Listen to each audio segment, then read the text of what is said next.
Donc, je vais vous présenter le bilan de ce réseau qui existe maintenant depuis 2 ans et qui réunit donc une douzaine de centres avec 2 centres de référence qui sont situés donc à Paris et à Montpellier.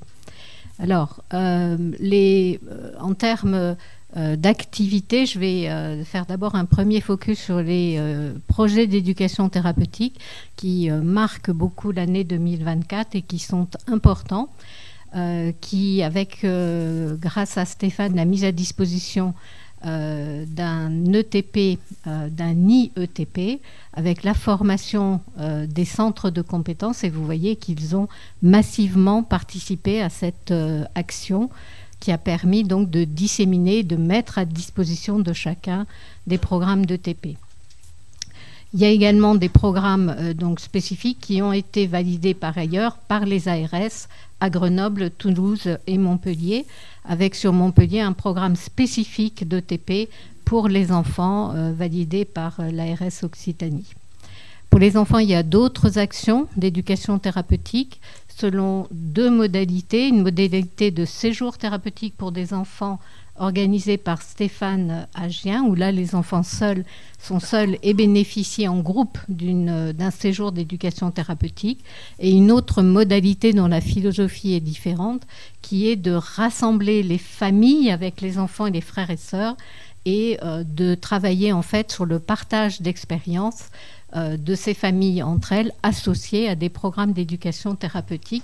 Tout ça est fait bien sûr avec la présence de psychologues et de professionnels pour encadrer les réactions qu'il peut y avoir quand les familles se rencontrent avec des maladies à des stades évolutifs ou des stades de gravité différents. Enfin, je finirai par le projet Sample, qui est un financement européen que nous avons obtenu pour créer une plateforme dédiée aux professionnels qui vont prendre en charge les enfants avec un lymphœdème, puisqu'on a une disparité entre le fait que les lymphœdèmes sont essentiellement des lymphœdèmes secondaires et qu'il n'y a pas de formation spécifique. Donc on a ce financement européen. Et voilà un petit coucou de l'ensemble des 187 personnes qui ont participé au camp en juillet 2024. C'est un réseau qui est également récent et donc on essaie de mettre en place et de profiter finalement de la dynamique nationale qui se met en place à travers Bamara. Donc on a répondu à l'appel à projet Reuse Rare. Donc ça c'est en route. Les données on a une réunion jeudi la semaine prochaine pour mettre en place les données. Donc ça se passe bien, c'est très fluide et très agréable de travailler avec la personne de Reuse Rare, de la BNDMR.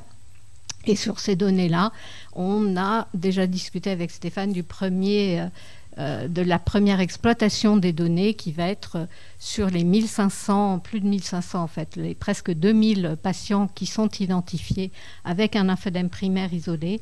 On va pouvoir voir la date d'apparition du lymphœdème en fonction du sexe et on aura la première cohorte de garçons avec des lymphœdèmes, en sachant que ça représente à peine 20% des lymphœdèmes primaires et que donc là, il y a de vraies questions entre le rôle des oestrogènes ou le rôle de la puberté indépendamment des oestrogènes, voilà, dans l'apparition du lymphœdème.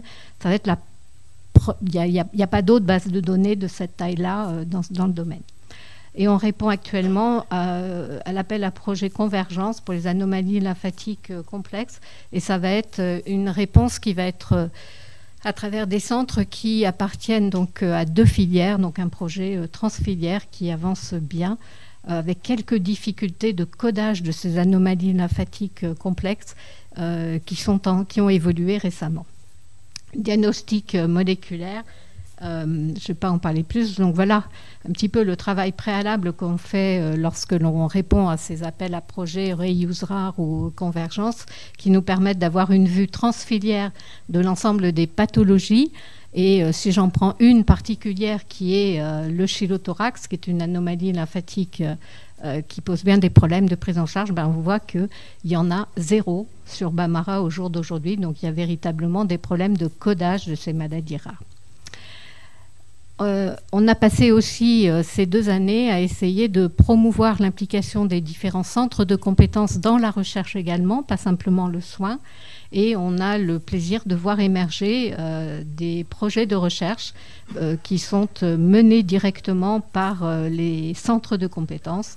Beaucoup sont centrés sur les problématiques lipidiques, qu'elles soient tissulaires ou circulantes, dans les différents projets. Il y a un projet en cours avec Amiens sur la place de la chirurgie dans le lymphœdème primaire. Vous savez qu'il y a une appétence des chirurgiens pour les patients avec lymphœdème, que ça s'applique au lymphœdème primaire sans discrimination et qu'on essaye de mettre un petit peu des garde-fous à cette activité très lucrative.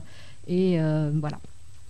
Un projet collaboratif au sein de l'unité INSERM de Barbara Garmi qui porte sur le rôle des œstrogènes dans la place des œstrogènes dans le lymphœdème primaire en utilisant un modèle de souris KO pour le récepteur des œstrogènes. On a déposé on a répondu à un appel à projet ANR en review favorable et voilà, on croise les doigts. Et puis enfin, pour répondre aux problématiques d'accès aux compressions, le parcours Lymphorac 51 qui inclut des patients avec lymphœdème primaire et pour lesquels les compressions sont intégralement prises en charge lorsque les patients sont inclus dans un parcours ville-hôpital, ce qui est l'élément le plus important. La DGOS ayant souhaité partir d'un modèle de prescription big and dirty, c'est-à-dire que vous prescrivez, vous n'avez pas de compétences pour prescrire et il n'y a pas de résultats cliniques, à un modèle très restreint à des centres qui ont la compétence clinique pour prescrire les bonnes compressions. L'enseignement, une participation importante de notre réseau à des enseignements à travers différents DU, dont celui de la filière. Vous voyez qu'il y a 3 DU qui sont directement liés aux pathologies lymphatiques et qui inclut les lymphodèmes primaires. Il y en a un qui est associé PLAY Lymphologie à Toulouse et on participe activement à différents enseignements dans le monde. Et voilà nos premiers résultats en termes de publications scientifiques. Donc voilà, 2 années de vie, beaucoup de dynamisme. Je vous remercie.